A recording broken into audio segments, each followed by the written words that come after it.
Hey guys, it's Fred. First, I want to put a message here that this is America. In America, you're innocent until proven guilty.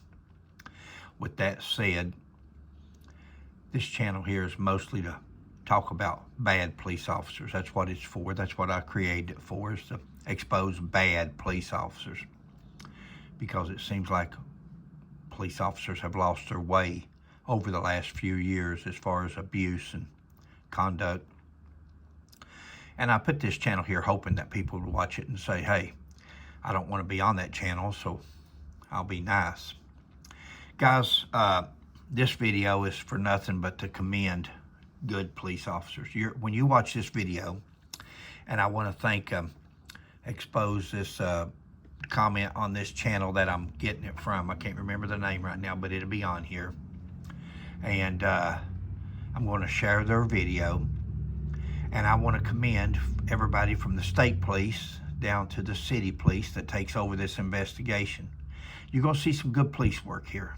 Excellent police work. This case is still pending. This case is still in court. Just happened in March. So I don't think it even comes up for trial until next year, the 2026. But follow along, watch the evidence, watch how everything's collected. This is some great police work. This is some non-favoritism, I just can't brag on it enough when you see this, and especially on body cam. So let's watch it. I may interrupt periodically, but that's part of the Fair Use Act. I have to commentate or do something every now and then in order to use other people's material, and they're welcome to use ours the same way. So here we go. He's dead. Her body language to me, what it looked like, I thought she was a teenager. She's gonna go to Mexico on Monday. I think she has something on board. Do you really? Yeah. A quiet neighborhood is rattled by a fatal collision between off-duty Washington State Trooper Sarah Clayson and a motorcyclist. Her behavior immediately unsettles investigators, leading them to discover if the tragedy could have been prevented. You're not going to sit right here. You are going to be obstructing our investigation, and you'll be in handcuffs. Do you understand? The following is based on official police records. Please note that all persons charged with a crime are presumed innocent unless and until proven guilty in a court of law. On the evening of March 1st, 2025, responders received calls about a traumatic accident along Washington State Route 240. The first in a cascading line that will push them to the limit tonight. Hey, we got a down motorcyclist. There's a body ejected, huge accident. There's about 20 cars here stopped. The body's unresponsive, and I hope somebody called it in. And somebody is down in the street, and there's a lot of blood. I think we're holding. He's dead. Richland Police Department officers and Washington State troopers arrive at the scene to find the motorcyclist clinging to life in a pool of blood. When we showed up, this is my car. Okay. So we could see him here, and then her car, she was trying to get out of the way. Whatever bike he's on is trapped under that car. Okay. All right. He has a fanny pack. I think they just removed it from his chest. She was a first responder. We could tell that he didn't have a pulse, and that's when When I first started watching this video, Sheila and I was noticing the lady walking in the background there toward her vehicle. And I had done noticed her earlier, stumbling like, and especially the way she's walking there. And I thought, well, maybe she's impaired. I didn't know that at the time, but let's keep watching. she started chest compressions. Okay. Hearts drop when arriving troopers recognize the driver of the Telluride as being 35-year-old Sarah Lee Clayson, one of their own. In a press release, the Washington State Patrol identified Sarah as a 14-year veteran of their agency. According to news sources, she served as the Tri-City spokesperson with multiple media appearances. 14-year trooper. Hard to tell how many DUIs that she's arrested in those 14 years and tucked to jail and prosecuted. Just a year prior, she was featured in a PSA concerning safe driving. You okay? I mean, I know you're not, but like, No. physically good. No, I did CPR and Yeah, almost 3. No, he was dead then, but He was. Well, not yet. It's not. he still got it? Yeah, I didn't even know it was you. Are you I alright? didn't even realize that Yeah. either at first. I No. thought you just stopped. I know I was walking up. Sorry. It looks like. No, I would have been a little more like, No. are you okay? No. I just No, like you're saw good, you and I like- was like, oh, she must have been We driving home. were in I'm order sorry. pizza, and I was like, no, I'll just go get it and save the $6 charge. Investigators checked the nearest vehicles held up by the accident for potential witnesses to the sudden crash. Hi there. Just let you know I am recording. Okay. Sure.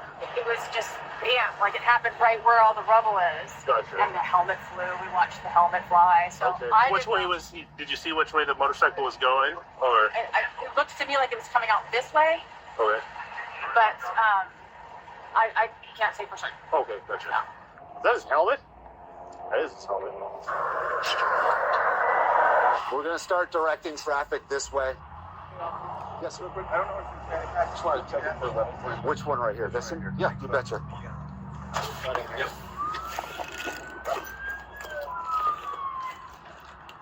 All right, Bird, get passes on. No, I'll get patches. I didn't grab the loot. Let's get the cot. We'll just get him in the back. I got an ID. The motorcyclist is identified as being 20-year-old Joser Emmanuel Vega Sanchez of Richland. Yeah, I'll get with you in just a second. There's a couple state troopers here, so I'll have them figure that out. It's gonna go to Mexico on Monday. You can still go to Mexico. What's that? You can still go to Mexico. I know, but I'm like, Her concern is that she was supposed to go to Mexico on Monday. Man's laying there dead, but her concern is that she's supposed to take a trip. Yeah. I should have saved a $6 delivery fee and said, I'll go get it. It's fine. Joser is transported to Cadlick Regional Medical Center, where his prognosis is grim. Just when the night seems like it can't get worse, it somehow does. Sarge. Welcome to the show, man. I know. Well, there's another one. Yeah, there's a fatal in West, and they took off running, it sounds like. Oh, So I've got a guy going over there, Weston County, we're both working right now. we can do everything. Depends on what we're thinking about here. Because of course she is a trooper. Oh, she is, okay. Yes. I didn't know that. Yeah. She is actually in our crew. Okay. Well, given the show in West right now, I'm inclined to call my guys in and minimize their involvement here and Yeah. go handle that. And that way, we don't Okay. have to worry about it. Yeah. So I'll get that ball rolling. To keep the investigation impartial, the troopers begin to depart for the other crash site. Now that's something you don't usually see. That's the first thing they did correctly. I mean, they did all kinds of things correctly. I can't brag on these people enough, but the state police have decided to go ahead and call the city police department. Let them work the wreck since there's a trooper involved. That's sweet. That's the way it's supposed to be. Don't work it yourself, so there's never any question. Richland Police Department have traffic investigators en route here when they receive a heartbreaking update. Patricia Heaton looks great at Guys, we 67. just have to Here is watch her number one secret. the Regular commercial. milk or You oat milk? just have to regular go milk, but through only casein. it because I don't have any. Here we go. And that officer's going to go and he's going to go make contact with the family and let them know. Okay. Let me call dispatch real quick. If you get me one on a change real quick, please get the blood. Sorry, it's Monday. Can Wanting to know if she can go home for just a bit to change clothes. She's got blood on her. He didn't let her go, which is exactly correct. Was she gonna go home, brush her teeth, take mints, Listerine, whatever? But she wanted to go home for a minute. never mind. Also, one of the troopers back there, the vehicle number 2 was driver's deceased back there, I guess. So I'll also the motorcycle from this wreck, he passed away too. Probably not yet. Let me ask them. We'll see what Well, they it's want like to do. sticking to my Sticking legs. to your so legs, my- yeah. According to police records, a witness would describe Sarah's behavior as being casual, while officers noted her laughter, not seeming to understand the gravity of the situation. Her body language to me, it looked like I thought she was a teenager. Investigators from the Richland Police Department's traffic unit arrive on the scene. Hey, No. How's it going? Do you want to talk over here real quick? Yeah. Okay, so I'm just going to run you through some voluntary field sobriety tests if you're willing to, okay? Yeah, I don't think I want to do any. Okay, all right. What about the PBT? You willing to do voluntary PBT? I don't want to do any tests. Okay. PBT, guys, portable breath test. A portable breath test. You put it in your mouth, blow on it. Some of them read and just says alcohol present. Some of them gives you, they're not as accurate as the regular breathalyzer that you take them to, or blood test always. They're not as accurate, but it is something that an officer can use as just another field sobriety test, just like foot to the bumper or touching your nose. The PBT lets you know. If you take a PBT and it says no alcohol present, you can forget your alcohol test. There's no alcohol. Now, you may test further for drugs. You may have to still take the person for a drug test, but the PBT would eliminate all indicators that the person's drinking. If this person, and this is only for alcohol, this is not for drugs, so by a person refusing, now, people's got bad bags, they've got bad legs, they've got vertigo, and they can come up with every kind of excuse you've ever heard of in the world not to do field sobriety tests. But when it comes to a PBT, you blow into the tube. It's so simple. And if you've not been drinking, nobody would have a problem just blowing into the tube. It's not going to, but this is definitely called a clue. When she refused to take the field sobriety, that's one thing. People's nervous, people lose their balance, people don't want the officer to think that this is totally an officer judgment call on field sobriety tests. They failed my test or they didn't. But when it comes to a PBT, it's mechanical, it's technology, it's nothing to do with the officer, nothing nobody can do to mess up on that. You take a sealed tube out of a plastic wrap and put it on the tester, and that's it. She refused that. That's definitely an indicator. Tell me. Okay, understood. While refusing to take the field sobriety test and preliminary breath test, Sarah does agree to provide a statement on paper. So, before I read it, I don't know that this was ever clarified. You're in the turn lane, you're turning. Was there any other traffic coming? So there was a car behind him. I thought it was a car with the headlight out. It was coming this way. Like I say, it was right at that white sign. So it's kind of my gauge on when I turn. I thought it was a car with the headlight out. Now, if a person could that be something a person would think if they are impaired? Or would any individual that pulled up there and seen something coming at them with one light, would any person think that's just a car with a headlight out instead of it being a motorcycle? Or would something have impaired their thinking or their judgment or their ability to determine if that's a car with a headlight out or if that's actually a motorcycle coming? But I was slowing, and then so there was a car there, and as soon as I turned, it was boom right in the. Okay. Just as I almost completed my turn. Okay, so you're almost finished with your turn? Yeah, I was. You kind of see where the point of impact was. Literally, I was slowing here, and then maybe like 20 miles an hour when I made the turn. Okay, so you slowed down to 20 then? Oh, yeah. All right, just give me a couple minutes. Yeah. We're good. Don't run up. Fly it. Do you want to grab the trail? No. I think she has something on board. Do you really? Yeah. So we have to. Is there going to be enough to get a search warrant? So yeah, I'll write it. I mean, unless you want. What changed? So I was just studying her. She got a couple misspelled words on here. Okay. She wrote sigh, and she estimated the distance between the guy on the motorcycle and her to be 100 feet, which that's way more than 100. That's 500 feet. She said she was almost through her turn when clearly she was at the very beginning of her turn. I do not have a great sense of smell, but I think I smelled a little bit of odor of alcohol, enough for me to say.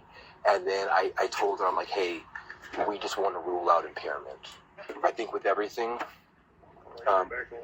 we have to. I mean, I will write the search warrant. All right. So, like I said, we were really trying to rule alcohol out. I'm not convinced that alcohol was. Excellent officer. Excellent.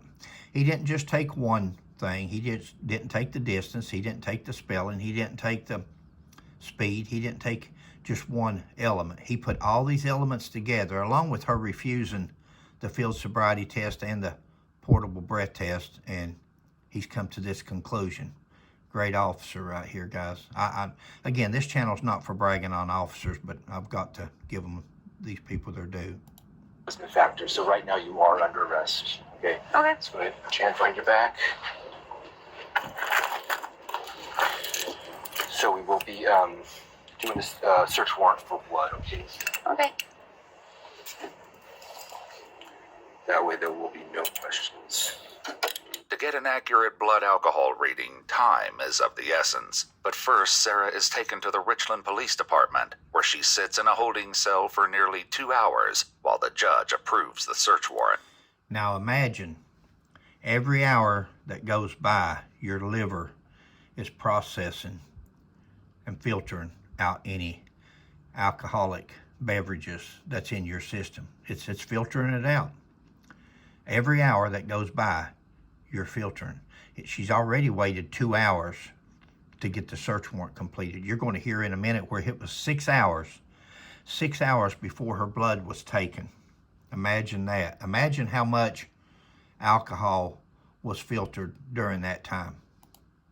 She's next taken to the Cadillac Regional Medical Center for a blood test. Finally, nearly 6 hours after the collision, the blood test is administered, and Sarah is booked at the Benton County Jail. It'll take several days for the lab to return with her blood alcohol content level. 1 day after the accident, investigators visit Joser's grieving family. Is Mom here? Yes. Okay, is she available to chat right now, or? I think so. Okay. Yeah. For what reason? Just had a couple questions for her regarding obviously the incident that happened last night. She's not in any trouble. Just trying to piece some stuff together. Yeah, but remember, we are destroyed. That's my kid. My son. Yeah. Okay. Investigators learn he was new to riding motorcycles and had only ridden his 3 to 4 times in total. 250 years ago, a promise was made. Now, guys, does that matter? How many times he's ridden his motorcycle? Does it matter that he's inexperienced if somebody goes through the intersection and broadsides him?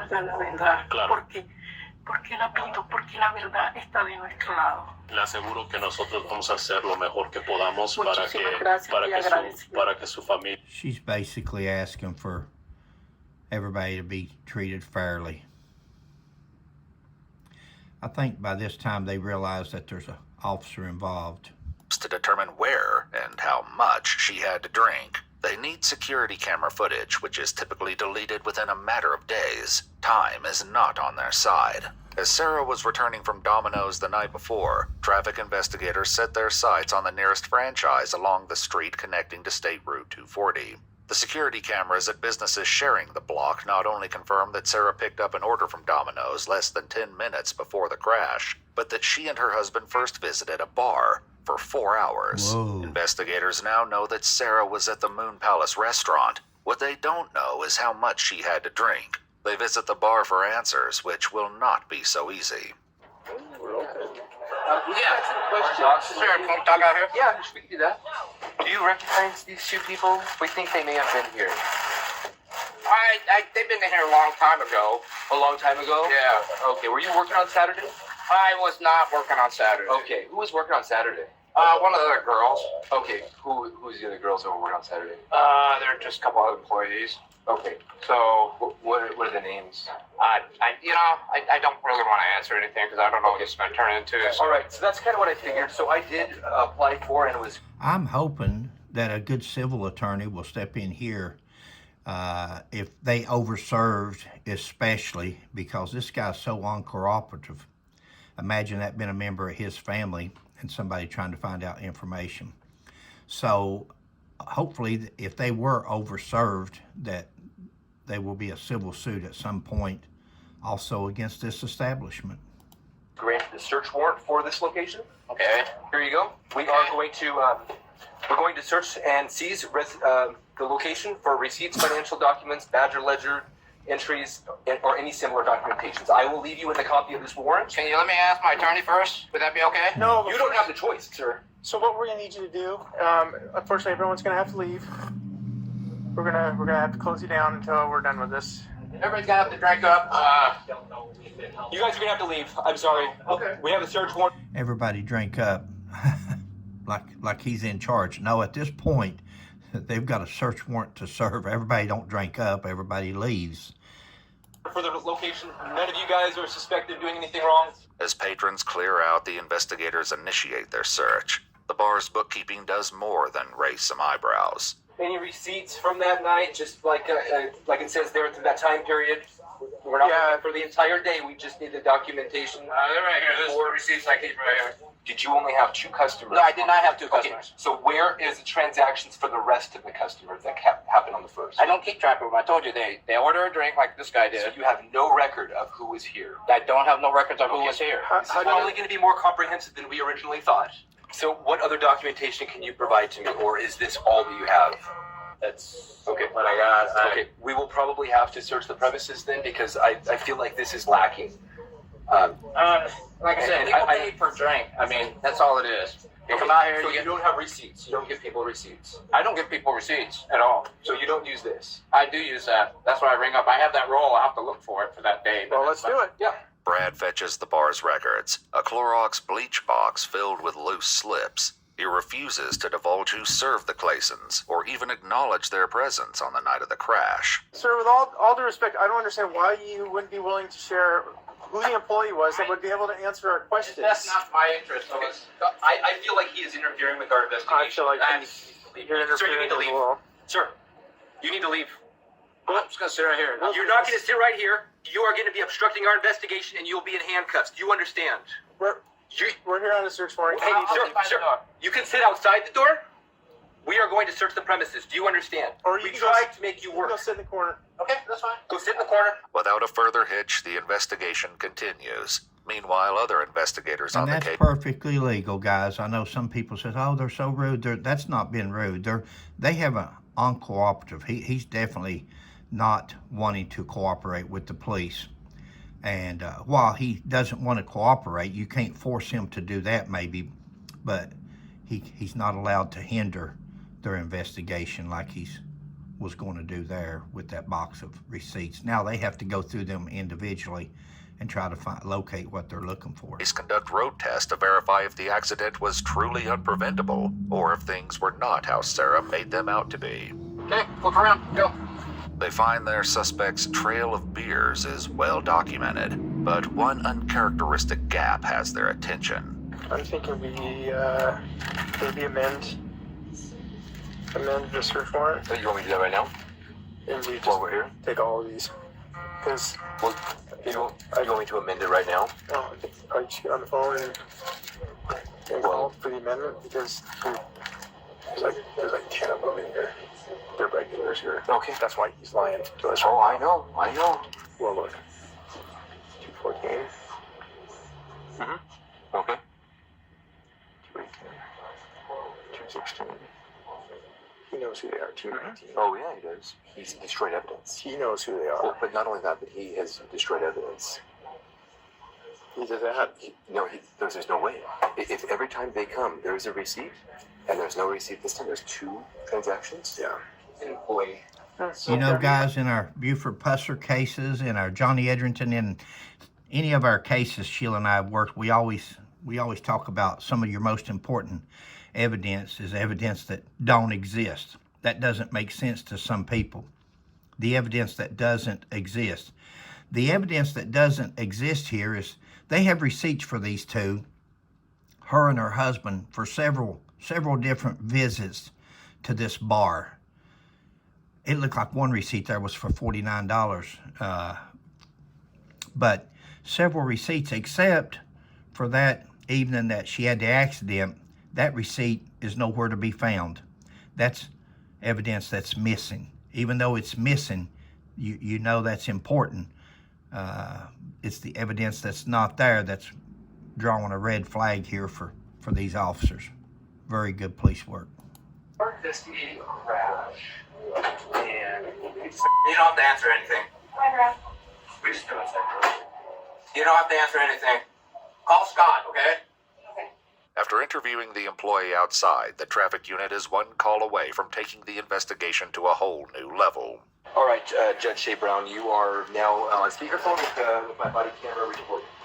Okay, Judge Shea Brown here. It's March 5th, 2025, 4:39 p.m. I have read the prior warrant. We just suspect that the owners likely got rid of the documentation on the 1st of March after hearing, what had happened with this incident, kind of getting its high-profile nature, and probably want to absolve themselves from any responsibility. So they're friends. And the employee here, the owner's son, said that they are friends with Sarah, the suspect. Thanks to a name provided by the employee, investigators interview her co-worker who served Sarah and her husband on the night of the crash. She confirms that not only was Brad working that night, but that the Claysons are a couple of their only regulars who run up tabs, often having 3 to 4 drinks. The judge approves the amended warrant, and the traffic unit secures all the records from December 1st to March 1st. All right, we're all done. All done? All done. So the owner there was not only working that night, he also served them some of the alcohol that they drank. Okay, so I can just go back and open up for business or whatever. Okay. What was that? I can go open back. Yeah. You're back to normal. Okay. You are free to meander as you want. Thank you guys very much. Sorry about the hassle. The bar tab from the night of the incident was not recovered. According to the police reports the investigator noted, Mr. Wu and the Claysons have likely developed a personal relationship and may have had motive to destroy records to protect her. Following a 72-hour hold, Sarah Lee Clayson was released on her own recognizance. According to a press release by the Washington State Patrol, she's remained on administrative leave. The Washington State Patrol Seattle Toxicology Laboratory returned with their findings. Sarah's blood alcohol content was 0.17%, more than twice the legal limit to drive, nearly 6 hours after the crash. It was determined that despite Sarah's claim about Joser striking her vehicle while speeding in a 55 miles per hour zone, he was traveling between 53 and 54 miles per hour when she turned her Kia and struck him with her right fender. It would be 6 months after the incident before Sarah Lee Clayson was formally charged by Spokane County's prosecutor's office with vehicular homicide. Now there's your prosecutor, there's your police department, there's your state police department. They done it all right, guys. Every one of them done it right. You didn't see nothing on camera where they tried to hide because of who it was or anything they tried to cover up. They treated this accident as they would for a regular person out here, John Doe, driving down the road. Homicide while under the influence, a delay that Joser's own mother questioned to the media. At her arraignment on September 24th, she pleaded not guilty. While she was ordered to not consume alcohol or controlled substances, she wasn't ordered to wear a monitor. Her trial is scheduled to begin in February 2026. If you'd like to see select new videos early and help us keep uncovering case files that rarely come to light, you'll find extra footage and unseen details on our Patreon. Channel memberships here on YouTube also include early access to select new... There's you a good channel, guys, if you want to subscribe to them. Good channel. They did a great video on this. I'm sorry to drag it out with me having to interrupt, but that's just part of the stuff you have to do to for the Fair Use Act as far as using other people's videos, and I can't commend them enough, and I definitely can't commend these police officers enough, both the city and the state, and especially the prosecutor's office. Everything that they did is right up top shelf. And this trial will be coming up in sometime in 2026, and we'll try to keep up with it because it's definitely a 17 after 6 hours, still had a 0.17 alcohol blood content 6 hours after the accident. Imagine, and they will.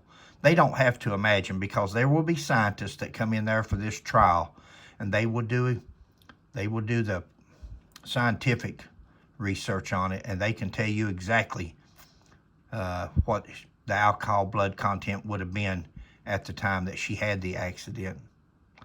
Thanks, guys. Catch you next time.